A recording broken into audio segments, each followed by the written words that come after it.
Donc les radians, le cercle trigonométrique. Donc on vous dit soit deux points A et B d'un cercle de centre O de rayon 1. Ok, centre O, rayon 1. La mesure en radians de l'angle géométrique AOB et la longueur du petit arc AB qui l'intercepte.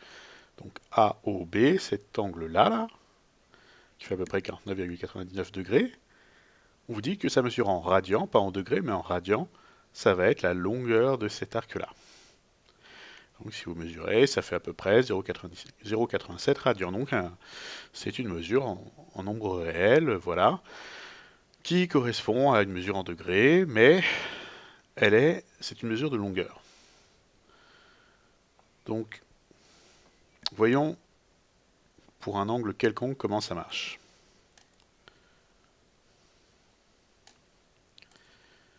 Voilà. Donc, prenons un angle quelconque. Je vous rappelle qu'un angle quelconque, c'est deux demi-droites ou éventuellement la section de plan comprise entre les deux demi-droites. C'est une histoire de définition, donc peu importe. Et donc on vous dit, c'est la longueur de l'arc de cercle intercepté. Qu'est-ce que ça veut dire? Déjà, on prend un cercle dont le centre est au sommet de notre angle, ici. Et son rayon doit être 1. Peu importe 1 quoi, on choisit en fait le rayon de ce cercle comme unité. C'est pour ça que ça ne dépend pas en fait du cercle qu'on trace, parce que, quelle que soit sa contraste, on va prendre son rayon comme unité. Et la longueur de notre arc sera mesurée dans cette unité. Donc elle ne changera pas, même si on trace un autre cercle d'un rayon différent. Donc voilà, donc qu'est-ce qu'on appelle l'arc de cercle intercepté par l'angle? L'idée c'est que l'angle, c'est cette section du plan, d'accord? Donc il y a le plan entier là, et l'angle c'est juste cette espèce de part de tarte infinie dans le plan. Donc l'arc intercepté, c'est l'arc entre les deux points d'intersection des demi-droites, des côtés de l'angle, avec le cercle. Donc voyons, nous voulons un arc de cercle, centre deux points, donc le centre est A, le premier point est celui-ci, et le deuxième point est celui-là. Voilà. Donc nous avons notre arc de cercle, on peut le mettre en rouge par exemple pour mieux voir ce qui se passe. Voilà, cet arc de cercle.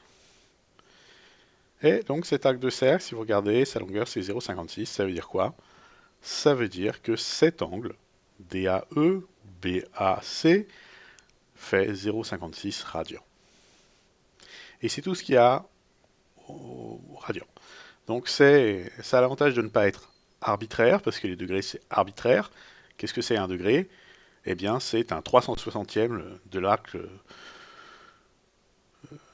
du cercle complet, d'accord?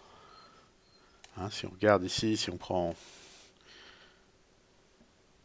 notre point, si on regarde, vous voyez, si on fait un angle pratiquement de 360 degrés, vous voyez que l'arc de cercle fait 6,28. Pas tout à fait en réalité, 6,28 c'est une approximation. En réalité, il s'agit de 2 fois pi fois le rayon, puisque c'est un cercle complet de rayon 1, donc 2 fois pi fois 1, donc 2 pi. Pi faisant à peu près 3,14, 2 pi fait bien 6,28. Maintenant, tout ça c'est proportionnel. Si on prend la moitié du cercle, si on prend un angle plat, on a bien à peu près 3,14, à peu près pi. Un quart de cercle, c'est-à-dire un angle droit, on va avoir pi sur 2.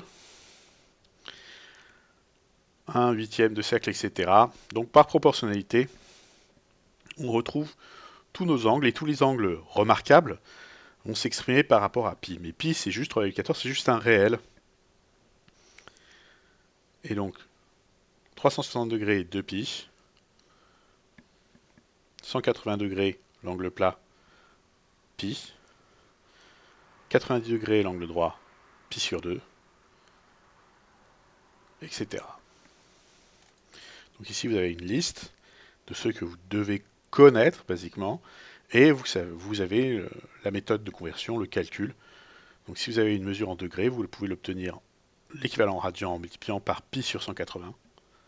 D'accord? Parce que pour pi radian, on a 180 degrés. Et vice-versa, si vous avez R radian, vous avez 180 sur pi fois R en degrés. C'est tout ce qu'il y a à savoir sur les radians.